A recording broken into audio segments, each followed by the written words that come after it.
धारा नगरी एक ऐसा राज्य जहां सुख और समृद्धि का साम्राज्य था। यहाँ राजा खड्ग सिंह राज करते थे, जिनकी न्यायप्रियता और वीरता की चर्चा दूर दूर तक फैली थी। उनकी पत्नी रानी रूपवती न केवल सुंदर थीं, बल्कि वह एक पतिव्रता स्त्री भी थीं, जिनकी छाया में उनके 2 पुत्र रूप और बसंत पल बढ़ रहे थे। सब कुछ ठीक चल रहा था, पर फिर एक दिन अचानक रानी रूपवती बीमार पड़ गईं। रानी की बीमारी से पूरे राजमहल में उदासी छा गई। राजा खड्ग सिंह ने दूर दूर के राज्यों से शाही वैद्य बुलवाए। हर तरह की दवा, हर तरह का उपचार किया गया, लेकिन कोई भी वैद्य रानी की बीमारी को नहीं पकड़ पाया। फलस्वरूप रानी की तबीयत में सुधार के बजाय गिरावट आती गई। दिन ब दिन वह कमजोर होती गईं और उनका चेहरा पीला पड़ता गया। एक दिन रानी रूपवती अपने कमरे में लेटी हुई थीं। उनकी नजर शाही बाग के एक पेड़ पर टिकी हुई थी, जहां एक चिड़िया का घोंसला था। उस घोंसले में एक चिड़िया, एक चिड़ा और उनके 2 नन्हे बच्चे रहते थे। रानी को उन्हें देखकर थोड़ी शांति मिलती। वह सोचती,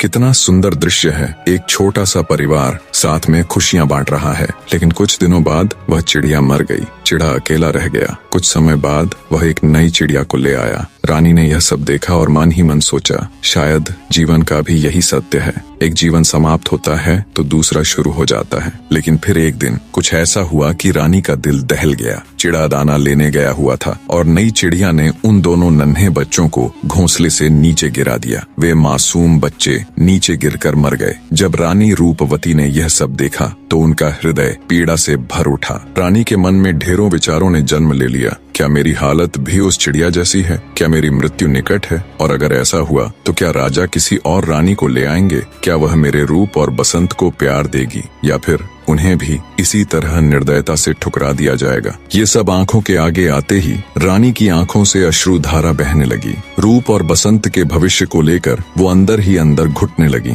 सोचने लगी, अगर मैं नहीं रही तो मेरे दोनों बच्चों का क्या होगा? दुखी हृदय से रानी रूपवती ने अपने दोनों बेटों को अपने पास बुलाया। रूप और बसंत दोनों ही अपनी माँ के पास आकर बैठ गए। रानी ने उन्हें गले लगाया और उनके सिर पर हाथ फेरते हुए कहा, मेरे बच्चों, तुम दोनों मेरी जान हो। मैं हमेशा तुम्हारे साथ रहूंगी, चाहे मैं तुम्हारे सामने हो या ना हो। तुम्हें एक दूसरे का साथ कभी नहीं छोड़ना है, समझे? माँ की बात सुन रूप चिंतित हो कहता है, माँ तुम ऐसा क्यों कह रही हो? तुम ठीक हो जाओगी, है ना? बसंत भी मासूमियत से बोल उठा, हाँ माँ, तुम जल्दी ठीक हो जाओ, हम तुम्हारे साथ खेलना चाहते हैं। बच्चों की बात सुन रानी रूपवती की आंखों में आंसू आ गए। वो बोली, हाँ बच्चों, मैं जल्दी ही ठीक हो जाऊंगी।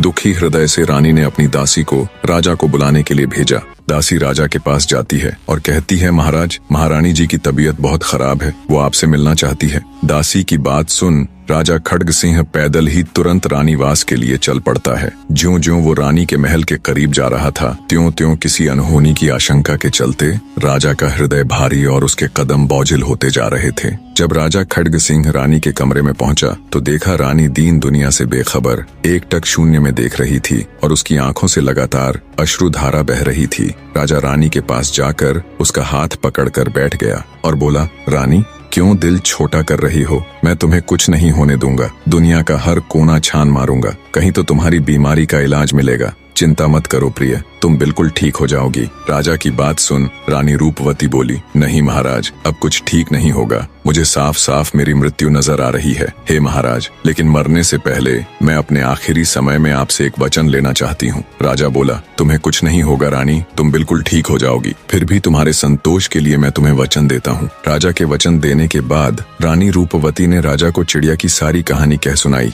और बोली, महाराज, आप मुझसे वादा कीजिए कि मेरी मृत्यु उपरांत आप दूसरी शादी नहीं करेंगे। मुझे किसी और बात की चिंता नहीं। चिंता है तो बस रूप बसंत की। उन नन्ही सी जानों के साथ पता नहीं दूसरी रानी कैसा व्यवहार करेगी। रानी की बात सुन राजा खड्ग सिंह रानी को विश्वास देता हुआ दृढ़ आवाज में बोला, मैं तुम्हें वचन देता हूँ रानी, मैं कभी भी दूसरी शादी नहीं करूंगा और हमारे रूप बसंत की अच्छे से परवरिश करूंगा। राजा के शब्द सुनते ही रानी रूपवती के चेहरे पर गहरी मुस्कान के साथ परम शांति के भाव आ गए। उसके प्राण तो जैसे यही शब्द सुनने के लिए अटके हुए थे। राजा खड्ग सिंह के वचन भरते ही रानी रूपवती के प्राण पखेरु उड़ गए। राजा खड्ग सिंह का तो जैसे पूरा संसार ही उजड़ गया। वो दहाड़े मार मार कर रोता है। पूरे महल में रानी रूपवती की मौत का मातम पसर गया। रूप और बसंत दोनों भाई लगातार अपनी माता के लिए विलाप कर रहे थे। उन्हें पता था अब उनकी माँ कभी नहीं आने वाली। राजा ने भरे हुए हृदय के साथ विधिवत रानी का दाह संस्कार कर दिया। रानी की मृत्यु के बाद राजा खड्ग सिंह हमेशा उदास रहने लग जाता है। उसने राज दरबार में जाना छोड़ दिया। जाता भी तो वहाँ भी कोई राजकाज के कार्य नहीं करता, बस उदास और चुपचाप बैठा रहता। दिन गुजरे, महीने गुजरे,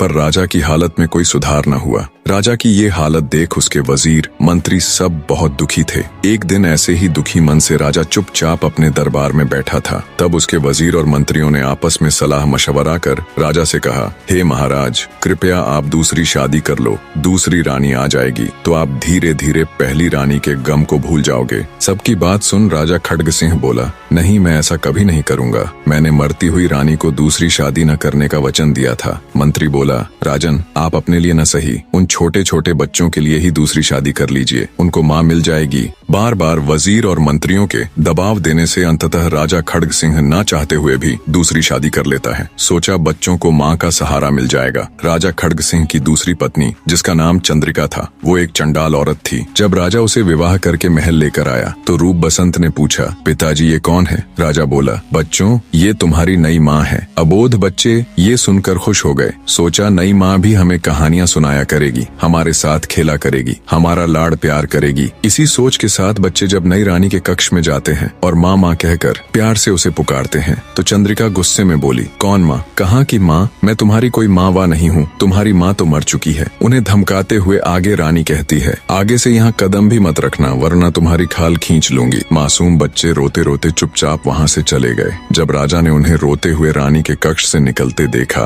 तो वो रानी के पास गया और कहा, क्या बात हुई रानी? बच्चे तुम्हारे कमरे से रोते हुए निकले। रानी बोली, ध्यान से सुनो राजन, आगे से ये बच्चे कभी भी मेरे कमरे ही नहीं, मेरे महल में भी नजर नहीं आने चाहिए। आप इनके रहने की व्यवस्था अलग कर दो। रानी की बात सुन राजा बड़ा दुखी हुआ। सोचा क्या सोचकर विवाह किया था और क्या हो गया। भारी हृदय के साथ राजा ने बिना कोई क्लेश किए रानी की बात मान ली और बच्चों के रहने के लिए अलग से जगह बनवा दी। रूप और बसंत वहाँ अलग से रहने लगे। ऐसे ही समय बीतता चला गया। राजा बूढ़ा हो गया। रूप और बसंत अब जवान हो गए। अब चूंकि राजा बूढ़ा हो चुका था तो रानी चंद्रिका उससे कतई खुश नहीं थी। एक दिन रूप और बसंत दोनों भाई बॉल के साथ खेल रहे थे। खेलते खेलते उनकी बॉल रानी के महल में चली जाती है। रूप अपनी बॉल को लेने के लिए रानी चंद्रिका के महल में जाता है। जब रानी चंद्रिका ने रूप को देखा तो उस हट्टे कट्टे खूबसूरत नौजवान को देख उसकी अंतर्वासना जागृत हो गई। रूप ने जब रानी चंद्रिका को देखा तो वो उसे प्रणाम करता है। रानी बोली, तुम कौन हो नवयुवक और यहाँ किस लिए आए हो? रूप बोला, मौसी जी,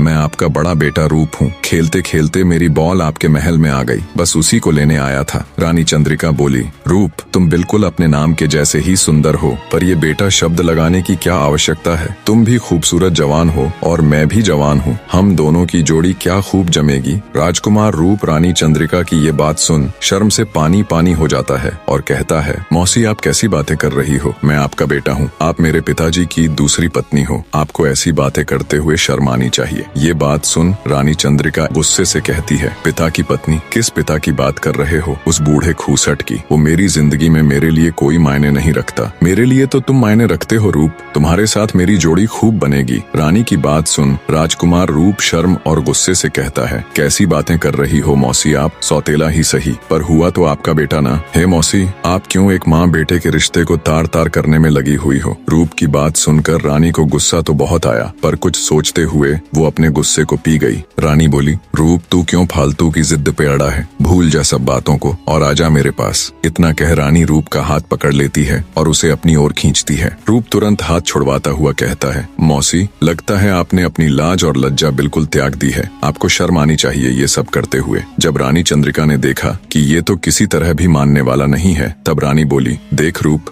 अगर तू मेरी बात नहीं मानेगा तो बहुत पछताएगा। अभी तूने मेरा प्यार ही देखा है, मेरे क्रोध से अभी तू अनजान है। रूप ये कहते हुए चल पड़ा। ठीक है मौसी, जो तुम्हें करना हो कर लेना, मैं जा रहा हूँ। रानी चंद्रिका गुस्से में बोली, तुम मेरी इच्छाओं को दबाकर जा रहे हो, इसका परिणाम भुगतने के लिए तैयार रहना। जब राजा के आने का समय होता है तो रानी अपने कपड़े फाड़ लेती है, गहने उतार फेंकती है और बिस्तर पर पड़कर सुबक सुबक कर रोने लग जाती है। राजा आकर रानी की ऐसी हालत देख दंग रह जाता है और पूछता है, क्या हुआ रानी? तब रानी रोते हुए अपना त्रिया चरित्र दिखाती है और कहती है, क्या बताऊं महाराज, मुझे तो कहने में भी शर्म आ रही है। राजा बोला, रानी जो भी बात है वो मुझे बताओ। तब रानी चंद्रिका कहती है, महाराज आपका बड़ा बेटा रूप मेरे महल में घुस गया और मेरे साथ जबरदस्ती करने की कोशिश की। मैं बहुत रोई गिड़गिड़ाई, पर उसके ऊपर तो जैसे जवानी का भूत सवार था। ये सुनते ही राजा के पैरों नीचे से जमीन निकल गई। उसे बिल्कुल यकीन नहीं हुआ कि उसका बेटा रूप ऐसा कर सकता है, पर रानी अपना त्रिया चरित्र दिखा राजा को यकीन दिलाने में कामयाब हो जाती है। गुस्से से लाल पीला राजा सोचता है, ऐसे पुत्र से अच्छा तो मेरा कोई पुत्र ही ना होता। मैं शक्ल भी नहीं देखना चाहता उस पापी की। इसी सोच के साथ राजा खड्ग सिंह तुरंत अपने सिपाहियों से कह महल के मुख्य द्वार पर अपने बेटे रूप के लिए देश निकाला लिखकर टंगवा देता है। शाम को जब रूप और बसंत दोनों भाई खेल कर आते हैं, तब रूप की निगाह उस शाही फरमान पर जाती है। उसे देखते ही वो तुरंत वापस मुड़ जाता है और चल पड़ता है। तब बसंत कहता है, क्या हुआ भैया, आप कहाँ चल पड़े? तब रूप अपने भाई बसंत को शाही फरमान दिखाते हुए कहता है, बसंत पिताजी ने मुझे देश निकाला दे दिया, उनकी आज्ञा सिर माथे पर, अब मेरा यहाँ कोई काम नहीं। रूप की बात सुन बसंत बोला, नहीं भैया, जरूर कुछ गलतफहमी हुई है, हमें पिताजी के पास चलकर उनसे बात करनी चाहिए। तब रूप अपने भाई को सुबह हुई घटना का सारा किस्सा कह सुनाता है। सारी बात सुन बसंत कहता है, चलो भैया हम ये सारी बातें पिताजी को बता देते हैं। तब रूप बोला, नहीं बसंत, अब समय निकल चुका है। पिताजी फैसला करने से पहले अगर हमको बुलाते और पूछते तो हम उन्हें सारी हकीकत बताते, लेकिन अब कोई फायदा नहीं भाई। तब बसंत रोता हुआ कहता है, भैया मैं भी आपके साथ चलूंगा। बसंत की बात सुन रूप बोला, नहीं बसंत, देश निकाला तो मुझे मिला है, तुम मेरे साथ कहाँ दर दर की ठोकर खाते फिरोगे? बसंत बोला, नहीं भैया, आपके सिवाय मेरा इस दुनिया में कोई नहीं है, और जो आज आपके साथ हुआ है वो कल मेरे साथ भी तो हो सकता है। रूप उसकी बात मान लेता है। दोनों भाई अपने शाही वस्त्रों को त्याग भरे हृदय से राजा की नगरी को छोड़ चल पड़ते हैं। दोनों भाई दुखी हृदय से राजा की नगरी को छोड़कर चले जाते हैं। चलते चलते दोनों भाई जंगल में पहुंच जाते हैं और आपस में बातें करते हैं, अगर आज हमारी माँ जिंदा होती तो क्यों हमें ऐसे दर दर की ठोकरें खानी पड़ती। चलते चलते दोनों भाई थक जाते हैं तो एक पेड़ के नीचे विश्राम करने के लिए बैठ जाते हैं। ठंडी हवा के झोंकों और थकान के कारण दोनों भाई वहीं सो जाते हैं। तभी एक सांप आकर बसंत को डस लेता है, जिससे वो नींद में ही चल बसता है। थोड़ी देर बाद जब रूप उठता है और बसंत की तरफ देखता है तो बसंत के नीले पड़ चुके शरीर को देख उसे समझते देर न लगी कि उसे किसी सांप ने डस लिया है। रूप दहाड़े मार मार कर रोता है और कहता है, हे भगवान, तू मुझसे किस जन्म का बदला ले रहा है? मेरे भाई की जगह मैं क्यों नहीं मर गया? आपने मेरी किस्मत बड़ी ही खोटी लिखी। बचपन में हमारी माँ हमें छोड़कर चली गई और अब मेरे जीने के इकलौते सहारे मेरे भाई बसंत को भी आपने मुझसे छीन लिया। हे भगवान, ये आपका कौन सा न्याय है?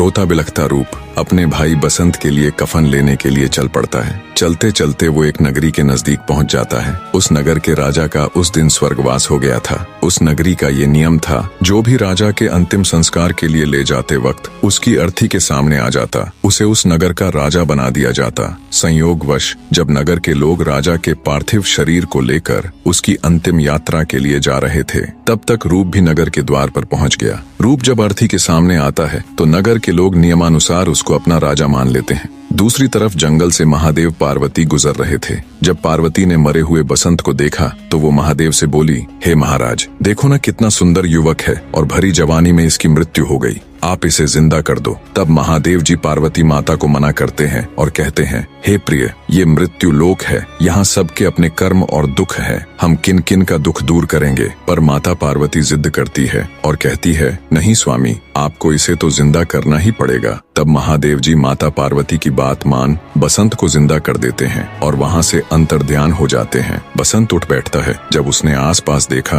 तो उसे अपना भाई रूप कहीं भी दिखाई नहीं देता। वो घबराकर अपने भाई रूप को ढूंढने के लिए चल पड़ता है और चलते चलते वो उसी नगर में पहुंच जाता है जहां कुछ समय पहले ही रूप को राजा बनाया गया था। रूप राजा बनने के बाद अपने मंत्री और राजसभा के सदस्यों को अत्यंत दुखी और रुदन स्वर में कहता है, तुम लोगों ने मुझे जोर जबरदस्ती से यहाँ का राजा बना दिया। अरे लेकिन मैं तो बहुत दुखी आदमी हूँ, अपने भाई के क्रियाकर्म के लिए कफन लेने आया था, ना कि राजा बनने। इतना कह राजा अपने सैनिकों सहित उसी जगह पर जाता है जहाँ उसके भाई बसंत का मृत शरीर था। पर जब रूप वहाँ जाता है तो अपने भाई को वहाँ ना पाकर वो और भी दुखी हो जाता है। कहता है, हे भगवान, ये आपकी क्या माया है। एक तरफ तो आपने मुझे राजा बना दिया, दूसरी तरफ मुझे मेरे भाई का क्रियाकर्म तक करने का मौका नहीं दिया। कैसा अभागा भाई हूँ मैं, जो अपने भाई को लकड़ी तक न दे सका। अब मैं उसे कहाँ ढूंढूं प्रभु। तब राजा के सैनिक उसे कहते हैं, महाराज माफ करे, पर ये जंगल है और यहाँ अनेकों जंगली जानवर रहते हैं। शायद उन्हीं में से कोई आपके भाई के मृत शरीर को उठाकर ले गया होगा। राजा दुखी हृदय से वापस महल लौट जाता है। राजा रूप गहरी सोच और भारी मन से अपने दरबार में बैठा था। तभी उस नगर का एक बहुत बड़ा सौदागर दरबार में आता है और राजा रूप के आगे विनती करता है,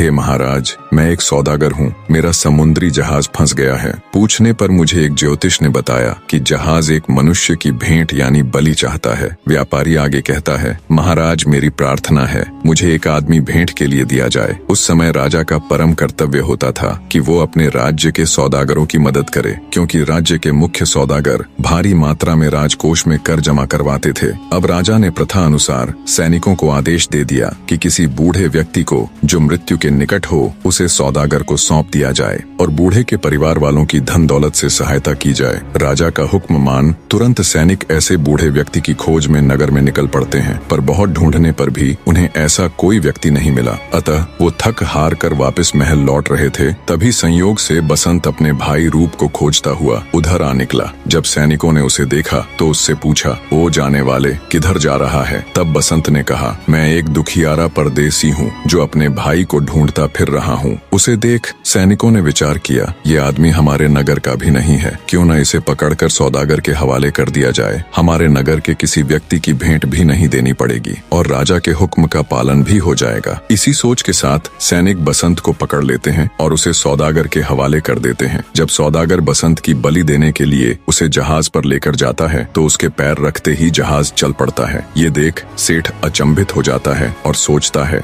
ये तो बड़ा भाग्यशाली व्यक्ति है जिसके पैर मेरे जहाज में पड़ते ही ये बिना किसी की बलि दिए चल पड़ा। इसी सोच के साथ सौदागर बसंत को अपने पास नौकर रख लेता है और उसे अपने साथ जहाज में ले जाता है। सौदागर अपना सामान से भरा जहाज ले दूसरे राज्य जाता है। वहाँ गया तो सौदागर को मालूम हुआ कि आज इस राज्य के राजा की लड़की का स्वयंवर है। सोचा क्यों न तब तक जहाज खाली हो, तब तक जाकर स्वयंवर देखा जाए। वो बसंत को ले राजा की लड़की का स्वयंवर देखने चल पड़ता है। उसके स्वयंवर में भाग लेने के लिए दूर दूर से बड़े बड़े राजा महाराजा आए हुए थे, क्योंकि राजकुमारी चंद्रा अपनी खूबसूरती के लिए देश प्रदेश में विख्यात थी। सौदागर और बसंत भी जाकर राज्यसभा में खड़े हो जाते हैं। कुछ समय बाद राजकुमारी चंद्रा अपने हाथ में वरमाला लिए अपना वर चुनने के लिए राज्यसभा में आती है। जब वो राज्यसभा में देखती हैं तो उसे एक से बढ़कर एक राजा महाराजा दिखाई देते हैं, पर राजकुमारी चंद्रा की नजर सबसे पीछे और एक और खड़े सुंदर नवयुवक के ऊपर अटक जाती है, जिसका चेहरा मुरझाया होने के बाद भी उसमें एक अलग ही नूर दिखाई दे रहा था। वो नौजवान था बसंत, जो कर्मों का मारा सौदागर के साथ यहाँ आ तो गया था, पर उस बेचारे को इन सब से कोई मतलब नहीं था। वो तो बस गर्दन झुकाए अपनी ही सोच में डूबा हुआ था। राजकुमारी चंद्रा उसके पास आती है और उसे वरमाला डाल देती है। ये देख सभा में उपस्थित सभी राजा महाराजा हैरान हो जाते हैं। सौदागर को तो जैसे सांप सा लड़ जाता है। सोचता है ये क्या हो गया, इस कंगले को अपने साथ यहाँ लेकर ही नहीं आना था। ये सब देखकर बसंत भी चौंक जाता है। उसे समझ नहीं आता ये एकदम से क्या हो गया। वो राजकुमारी चंद्रा से कहता है, हे राजकुमारी, तुम राजा की लड़की हो, मैं तुम्हारे लायक नहीं हूँ। मैं तो एक क्रमहीन दुखियारा हूँ। देखो तो सभा में एक से बढ़कर एक राजा महाराजा आए हुए हैं। तुम उनमें से अपने योग्य वर चुनो राजकुमारी, मैं आपके योग्य नहीं हूँ। बसंत की बात सुन राजकुमारी चंद्रा कहती है, नहीं नहीं स्वामी, मैं एक पतिव्रता स्त्री हूँ और मैंने आपको देखते ही अपना पति मान लिया था। पतिव्रता स्त्री एक बार जिसे अपना पति मान लेती है, फिर उसके सिवाय किसी दूसरे के बारे में सोचना भी पाप समझती है। अब आप ही मेरे पति परमेश्वर हो। तब बसंत कहता है, हे राजकुमारी, मैं बहुत ही गरीब आदमी हूँ जिसके पास रहने के लिए अपना खुद का घर तक नहीं है। मैं तो सौदागर के पास एक छोटा सा नौकर हूँ। बसंत की बात सुन राजकुमारी बोली, स्वामी, मुझे अब आपकी धन दौलत या गरीबी से कोई फर्क नहीं पड़ता। अब आप जैसे भी हो मेरे पति हो। जिस हाल में आप रहोगे मैं भी रह लूंगी, जो आप खाओगे वो मैं भी खा लूंगी। अंततः राजकुमारी चंद्रा के हट के आगे आखिरकार मजबूर हो बसंत को भी झुकना ही पड़ता है। राजकुमारी जब माला डाल अपने चलने की तैयारी करने के लिए महल में जाती है, तब उसके पिता भी उसे समझाते हैं कि हे मूर्ख लड़की, ये तूने क्या कर दिया। मैंने तुम्हारा स्वयंवर इसलिए करवाया था कि तुम अच्छे से देखभाल कर एक सुंदर और प्रतिष्ठित राजकुमार को अपना पति चुनोगी, पर लगता है तुम्हारी मत ही मारी गई। जो उस कंगले के गले में वरमाला डाल उसे अपना पति चुन लिया। अपने पिता की बात सुन राजकुमारी कहती है, पिताजी अब वो जैसे भी है मेरे पति हैं, आप उनकी तौहीन मत कीजिए। राजा कहता है, ठीक है, अगर तुम्हारा यही फैसला है तो मैं तुम्हें अपने धन में से एक फूटी कौड़ी भी नहीं दूंगा। देखूं तो तुम इस कंगले के साथ कैसे रह पाती हो। पर राजकुमारी के ऊपर अपने पिता की बातों का कोई असर नहीं हुआ। वो अपने माता पिता और परिवार को त्याग कर बसंत के साथ चल देती है। बसंत अपनी नवविवाहिता पत्नी राजकुमारी चंद्रा को लेकर सौदागर के जहाज पर आ जाता है। उनके पहुंचते ही सौदागर अपने जहाज को राज्य की तरफ रवाना कर देता है। सौदागर के मन में अब भी वही बात घूम रही थी कि वो क्यों बसंत को अपने साथ स्वयंवर में लेके गया। राजकुमारी चंद्रा ने उसे माला क्यों पहनाई। क्या मैं बदसूरत हूँ जो राजकुमारी ने मुझे माला नहीं पहनाई। मेरे पास इतना धन है, इतना बड़ा साहूकार हूँ, फिर भी उसने मुझे पसंद न करके मेरे नौकर को माला पहना दी। इससे बड़ी बेइज्जती मेरे लिए और क्या होगी। मैं अपनी बेइज्जती का बदला तो लेकर रहूंगा। इससे आगे की कहानी भी चैनल के ऊपर डाल दी गई है, आप चैनल पर जाकर उसका लुत्फ उठा सकते हैं।